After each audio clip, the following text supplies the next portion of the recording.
They always complain. All right, you got 4 minutes. Absolutely. All right, we're panning through 1, 2, 3, and 4, and we're gonna set this behind the audience as the 5th person. All right, let's place this perfectly as possible.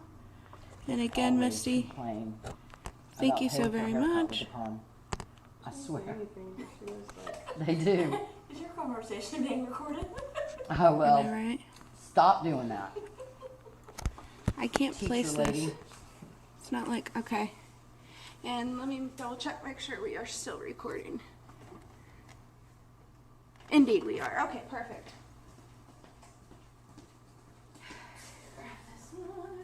Alright guys, again, thank you so much for coming. I greatly appreciate it and taking time out of your busy schedules to listen to my speech today.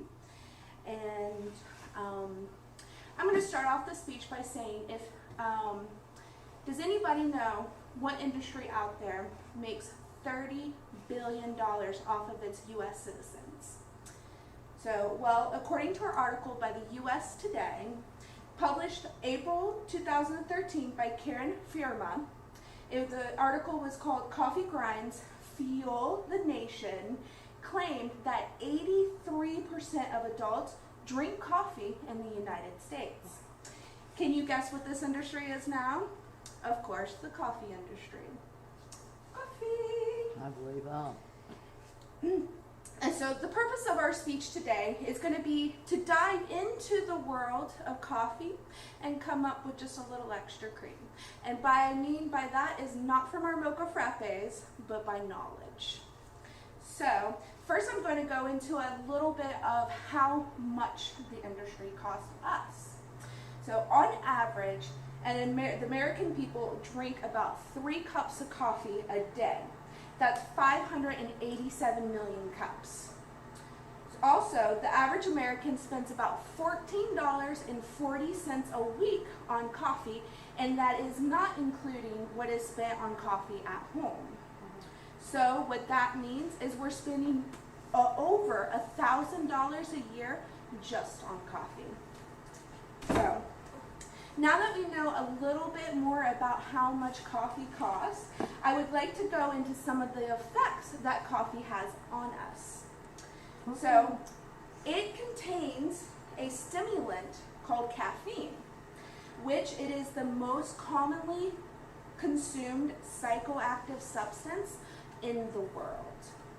At the U.S. National Library of Medicine claims in an article by M.H.M. Cavapito that it was an article titled Caffeine as a Protective Factor in Dementia and Alzheimer's Disease, and it was published in 2010.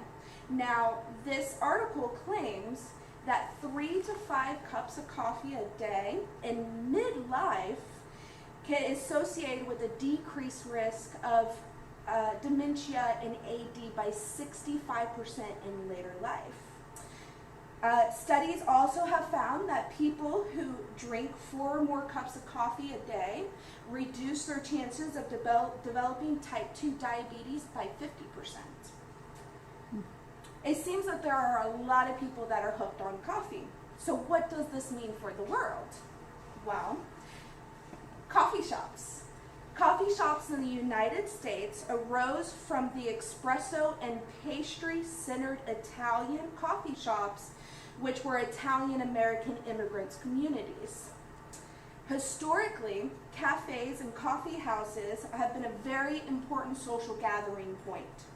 They were, and they continue to be, venues around the world where people gather to talk, write, read, entertain, or even interview one another, and sometimes just to pass the time. There was an article written by Gabriel Adam called Coffee and Its Silent Role in Our Society, and in this article he wrote, the social functions of coffee are clearly evident. They're considered a social lubricant. Coffee plays a vital role in almost every aspect of our social life. People do business with coffee. They communicate with coffee. And people enjoy coffee, and they also work with coffee. So therefore, it is safe to assume that we live with coffee.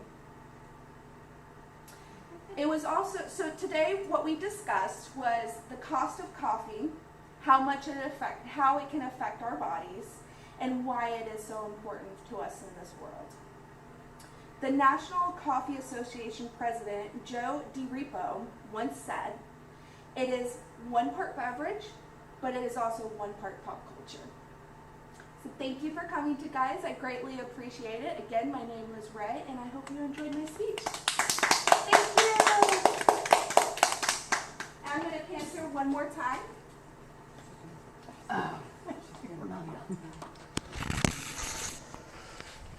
And make sure nobody left because it was so boring, right?